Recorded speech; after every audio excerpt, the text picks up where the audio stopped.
This story is dedicated to every heart that carries the weight of loss. May it remind you that love always leaves behind light, and even in sorrow we are never truly alone. Stay strong, keep love and hope alive. The first thing Sandra noticed about Maple Hollow was the silence, not the suffocating kind that pressed in on her back in the city, where sirens screamed through the night and car horns punctuated her grief, but a softer silence, the hush of swaying trees and the distant rustle of leaves carried on a cool breeze. She stood by her battered sedan, one hand cradling her swollen belly, and looked at the quaint cottage before her, white siding, green shutters, a wraparound porch with chipped paint. It was modest, but it was hers now, a place to start over, a place far from the ghosts of her old life. Sandra Davison adjusted her coat against the early spring chill and whispered to the little one shifting inside her, her fingers pressing gently against the curve of her belly, and for a moment she let herself imagine her husband standing beside her, his large hand steadying hers. But then reality rushed back, sharp as broken glass. He wasn't here, he would never be here again. Her chest tightened and she drew a shaky breath. No tears, not now. She had cried so much that the well felt dry, and yet grief had a way of surprising her when she least expected it. Sandra squared her shoulders, forcing her legs to move up the path toward the porch. She had survived the funeral, the pitying looks, the hollow condolences, and the suffocating loneliness. She would survive this too. The sound of a car door closing behind her made her pause, and when she turned, she saw him, the landlord, Dr. Maxwell Caldwell. He looked younger than she had imagined when they exchanged a few brief phone calls. Tall, broad-shouldered, with a quiet strength about him, carrying himself with the calm assurance of someone used to helping others. His brown hair was neat but not overly styled, and a pair of wire-rimmed glasses perched on his nose gave him a scholarly, approachable air. The way he smiled, soft and genuine, was something Sandra hadn't seen in months. "Mrs. Davison," he greeted, his voice deep. Steady but gentle. Sandra felt her throat tighten at the name, still adjusting to hearing it, the title that felt incomplete without her husband alive to share it. She swallowed and nodded. "Yes, Sandra is fine." "Sandra," he repeated warmly, extending his hand. "I'm Maxwell Caldwell. Most folks here just call me Max." She shifted her grocery bag higher on her arm, ignoring his hand. Touch felt too intimate, too dangerous. "Thank you for renting the place to me," she said quietly. His hand dropped back to his side, but the kindness never left his face.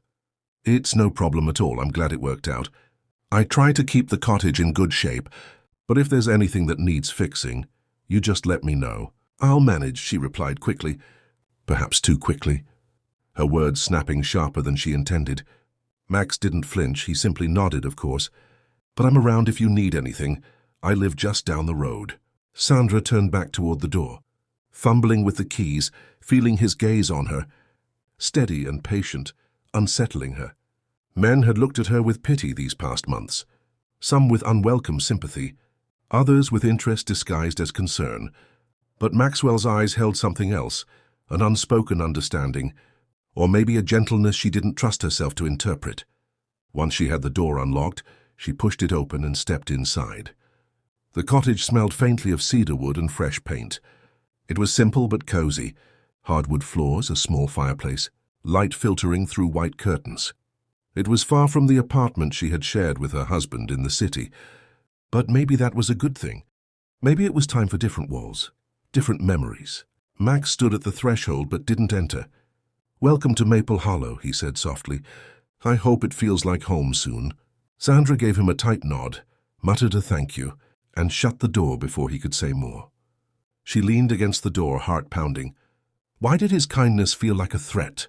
Why did it stir something she wasn't ready to feel? Because it reminded her of warmth, of safety, of love. And she wasn't allowed to feel any of those things, not yet, maybe not ever.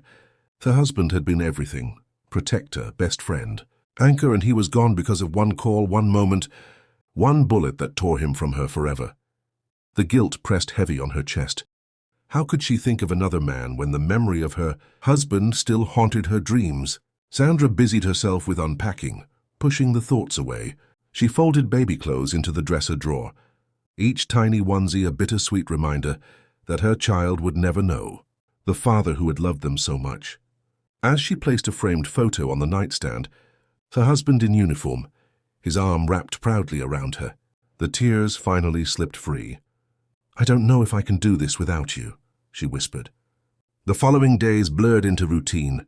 Sandra ventured into town only when necessary. Groceries, doctor's checkups, errands. Maple Hollow was small, the kind of town where everyone seemed to know everyone. People smiled, waved, offered friendly hellos, and she returned their greetings with polite nods, keeping her walls high. She couldn't handle their curiosity, their questions. Maxwell appeared occasionally, sometimes walking by as he headed to the clinic, other times stopping to check on the old fence that separated the cottage from the woods. Always polite, always gentle, Sandra made sure to keep conversations short. One afternoon, while carrying in a heavy box from the trunk of her car, she misstepped on the gravel path. Pain shot up her leg and she gasped, clutching her belly, the box slipping from her hands. Before she could steady herself, strong arms caught her. "You okay?" Max's voice was close, his hands steadying her elbows. "I'm fine," she said quickly, shrugging him off. Embarrassed at the warmth of his touch, "I don't need help." "You almost fell, Sandra." "But I didn't," her tone sharp, defensive. Max studied her for a long moment, then bent to pick up the box she had dropped. "At least let me carry this in," he said. And before she could protest, he was already walking toward the porch. Sandra sighed, following reluctantly. And when he set the box inside, he turned to her with a calm expression. "I'm not trying to take away your independence," he said quietly. "I just don't like seeing you struggle when I can lend a hand." Her throat tightened, and for a heartbeat she wanted to lean into that kindness, to let someone else carry the weight, but the fear was stronger. She couldn't afford to lean on anyone, not again. "I've got it," she said firmly. "Thank you, but I can manage." He nodded, not offended, just understanding. "All right. But if you ever need anything, anything at all, I'm right down the road." Sandra closed the door after him, her chest aching. Why did his voice linger in her mind? Why did she feel like he saw past the mask she wore, straight into the hollow ache of her heart? That night, as she settled into bed, she felt the baby stir inside her. And then, for the first time since leaving the city, she felt a strong kick. Her hand flew to her belly, and a laugh, small and startled, escaped her. "Hey there," she whispered, tears filling her eyes. "You're still with me. We're going to be okay." But as the joy faded, grief rushed back. She curled on her side, hugging her belly, and whispered her husband's name into the quiet. Outside, the spring wind whispered through Maple Hollow, carrying the scent of budding flowers and new beginnings. Sandra closed her eyes, torn between the past she couldn't let go of and the future, quietly knocking at her door. Sandra woke the next morning to the sound of birdsong outside her window. It should have been peaceful. Maple Hollow's calm mornings were so different from the city's constant noise, but peace was something Sandra hadn't felt in a long time. Her husband's absence stretched across the bed like a shadow. She rolled over, reaching instinctively for the other side, only to find it empty as always. Her baby shifted inside her, a reminder that she wasn't completely alone. She placed her palm over her belly and whispered softly, "It's just us, sweetheart, just us now." After breakfast, she busied herself with unpacking and sorting through baby things. Keeping busy meant less time to think, less time for memories to crash in. The photograph of her husband in uniform still sat on the nightstand, his smile forever frozen in time, and every time her gaze landed on it, guilt clawed at her chest. Later that afternoon, she drove into town for groceries. The market was small, with only a few aisles, and every face seemed to turn toward her. Some smiled warmly, others curiously, as though they already knew she was the new widow renting Dr. Caldwell's cottage. Sandra kept her head down, gathering bread, fruit, and baby formula, and when she reached the counter, the older cashier, a woman with silver hair and bright blue eyes, gave her a kind smile. "You must be Sandra. We don't get many new folks moving here. Welcome to Maple Hollow." Sandra forced a polite smile. "Thank you. If you ever need anything, just ask. We're a close-knit town.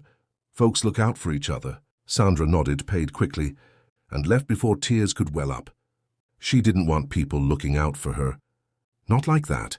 She didn't want pity or worse, the chance for someone to wedge themselves into her carefully guarded world.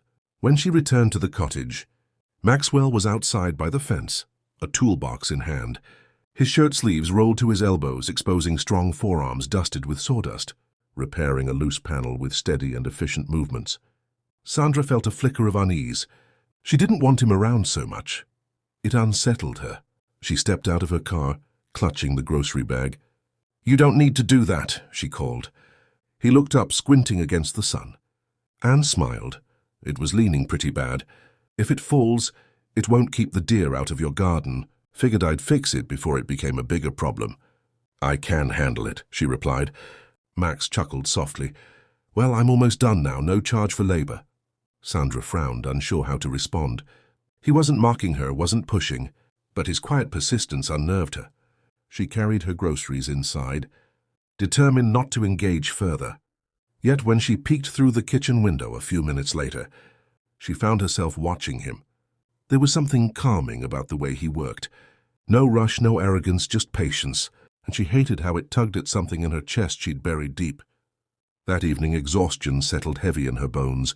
She had barely set her groceries away when a sharp wave of dizziness hit her. Her vision blurred, and she grabbed the counter to steady herself. Panic flared, not for herself but for the baby.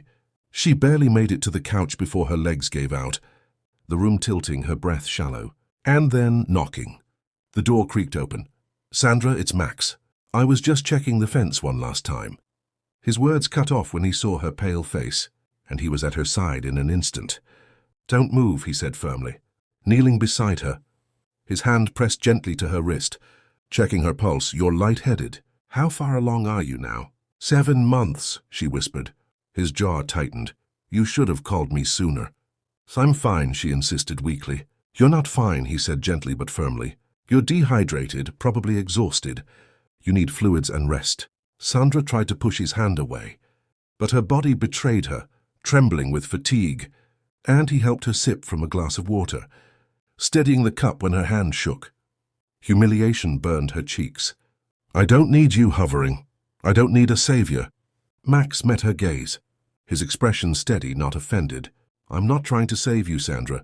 I just don't want you to face all this alone." His words hit something raw inside her, something she had tried to silence since the funeral. She blinked hard, refusing to let tears fall in front of him. "You don't know me," she said hoarsely. "You don't know what I've been through. People think they can step in and fix things, but they can't. No one can bring him back.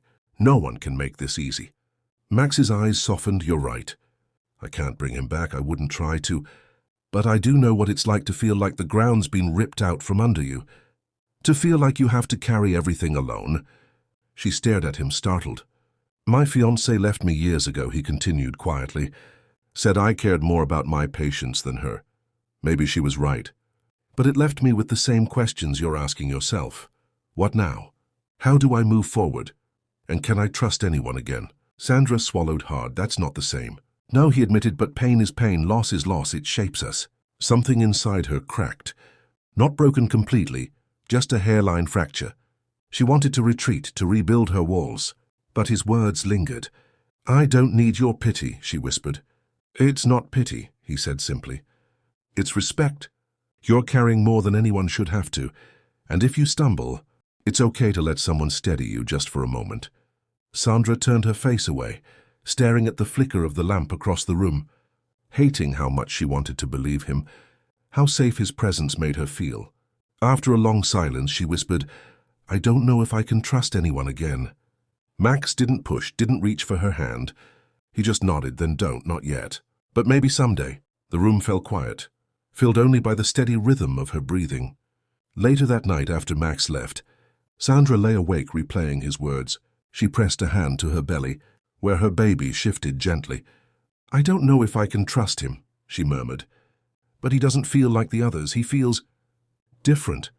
Her chest ached with conflict. She didn't want to betray her husband's memory. She didn't want to risk her heart again. But as she drifted into sleep, one thought remained. For the first time since her husband's death, she didn't feel completely alone. Spring deepened in Maple Hollow, and with it Sandra's world began to take on small colors she hadn't noticed before. The blooming dogwood trees outside her cottage painted the air with white petals. The scent of lilacs drifted through the open windows. Life was moving forward whether she was ready or not. Sandra found herself encountering Maxwell more often. Sometimes it was deliberate, like when he offered to drive her to the farmer's market, knowing she still hadn't ventured, much beyond the grocery store. Other times it seemed accidental, like him passing by with his golden retriever, Jasper, who always tugged toward Sandra's porch, as if he sensed something in her that needed comfort. At first she resisted. She would retreat indoors, find excuses or give clipped answers, but Maxwell never pressed. His patience disarmed her in ways she hadn't expected. One morning he caught her standing in the garden behind the cottage, staring helplessly at the raised beds overrun with weeds.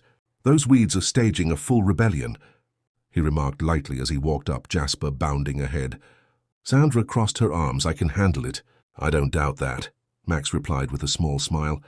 "But if you'd like, I could show you the trick to getting the roots without breaking your back. Maple Hollow has taught me a thing or two about stubborn soil." She hesitated, the instinct to push him away strong, but her belly was heavier now. Her back ached constantly, and she hated how bending down left her short of breath. With a sigh she muttered, "Fine, but I'm not helpless." "I never said you were," he answered simply. Together they knelt. Well, she crouched as best she could, while Max demonstrated how to loosen the dirt with a small hand spade.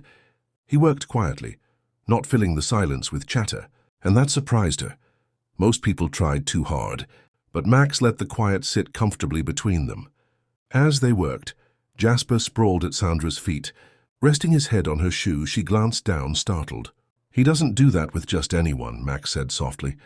Sandra ran her hand over the dog's silky head, feeling an unexpected lump form in her throat. Her husband had always wanted a dog. They had talked about it after the baby was born. The memory made her chest ache. "You okay?" Max's voice pulled her back. She cleared her throat. "I'm fine." But she wasn't, not really.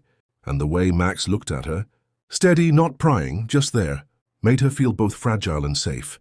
That night the ache in her chest lingered. She sat on the couch staring at her husband's picture, guilt swirling through her. Was she betraying him by letting another man near her?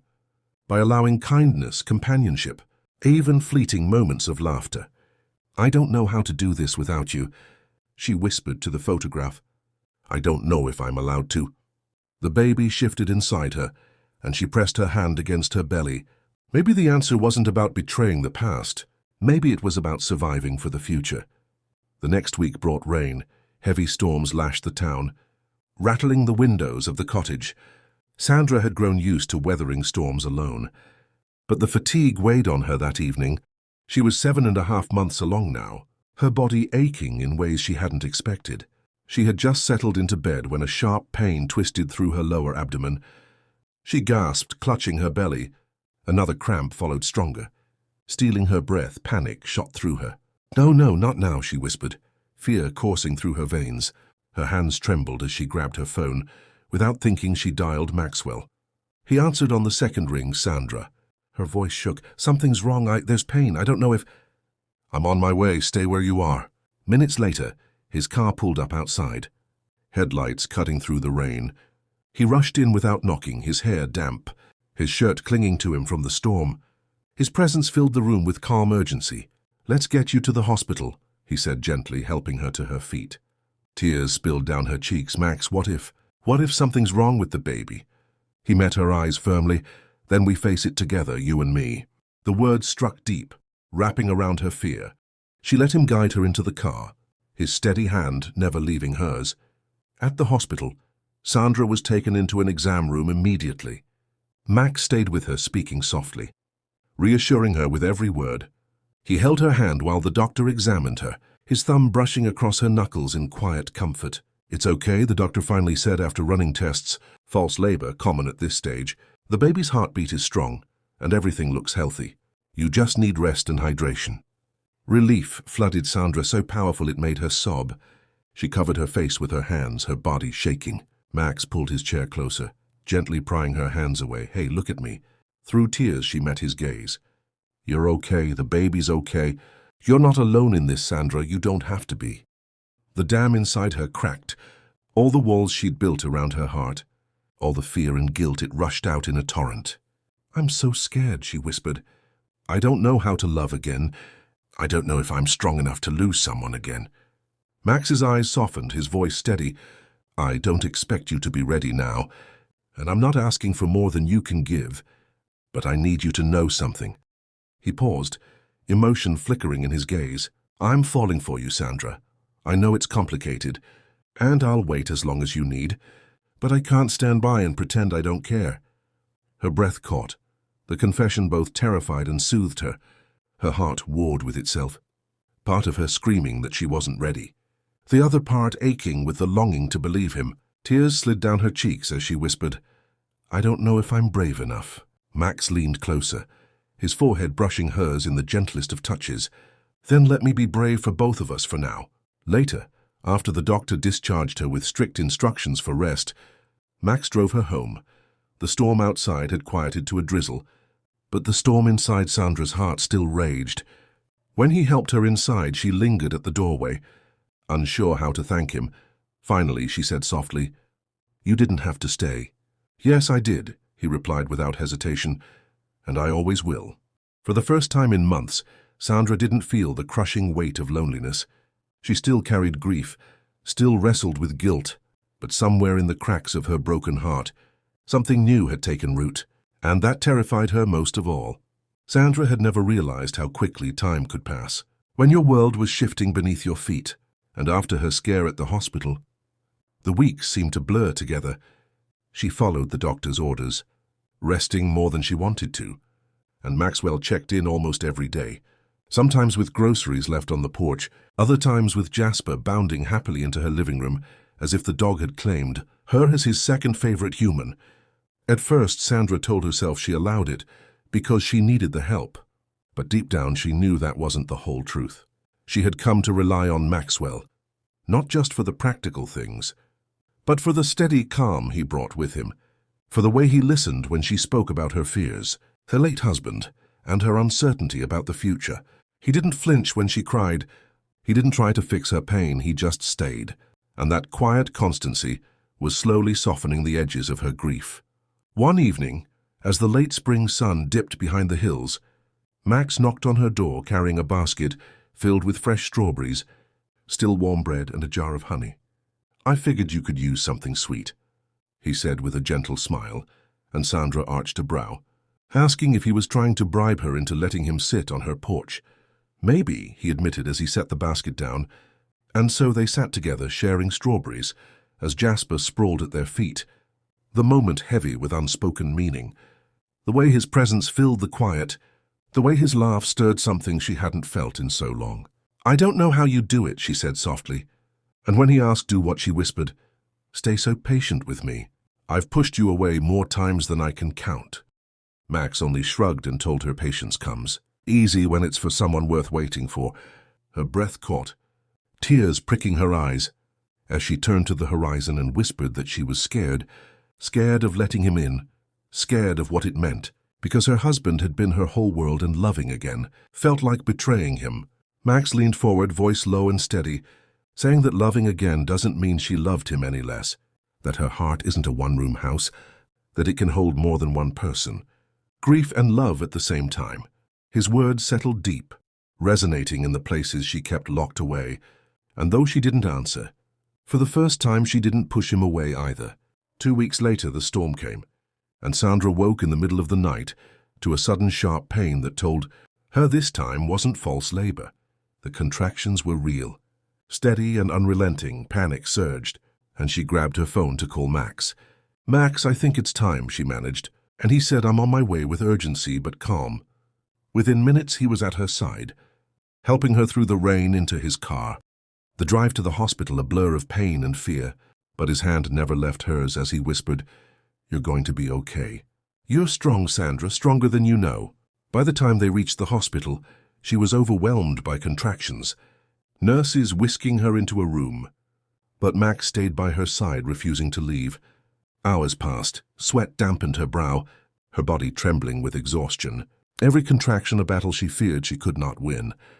I can't do this, she cried at one point, gripping his hand. But Max's voice was firm as his eyes locked on hers. Yes, you can. You already are. Look at me, Sandra. Breathe with me. His steady presence grounded her when everything else felt like chaos.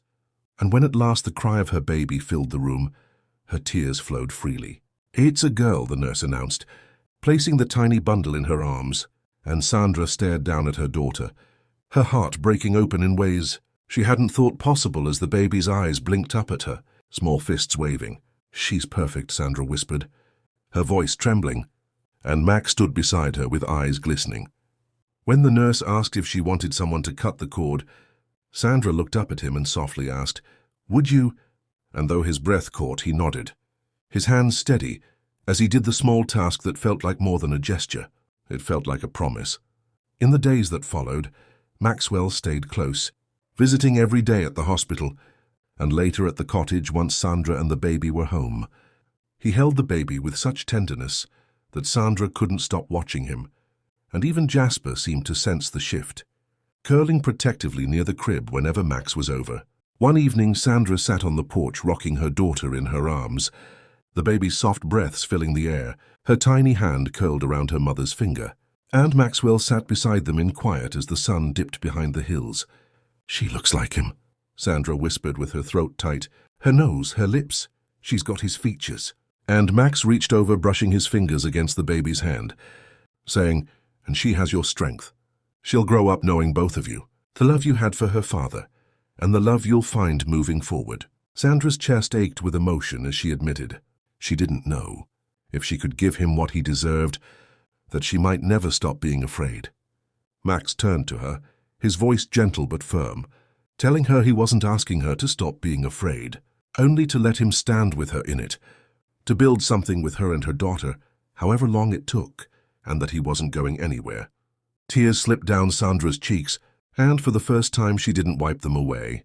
She looked at Max, really looked, and saw the truth in his eyes before leaning forward to brush her lips against his in the softest kiss, hesitant, trembling, but real. When she pulled back, her breath shook as she whispered, "I don't know if I'm ready." And Max murmured, "That's okay. We'll take it one day at a time." Sandra smiled through her tears, looking down at her daughter nestled against her, and said, "Maybe Maple Hollow wasn't just where I came to survive. Maybe it's where I came to love again." Max's hand found hers, warm and steady, as he answered, "Then let's love again together." That night, as the stars blanketed Maple Hollow, Sandra sat with her baby in her arms and Max by her side, and for the first time since her husband's death, her heart felt like it was learning to beat again.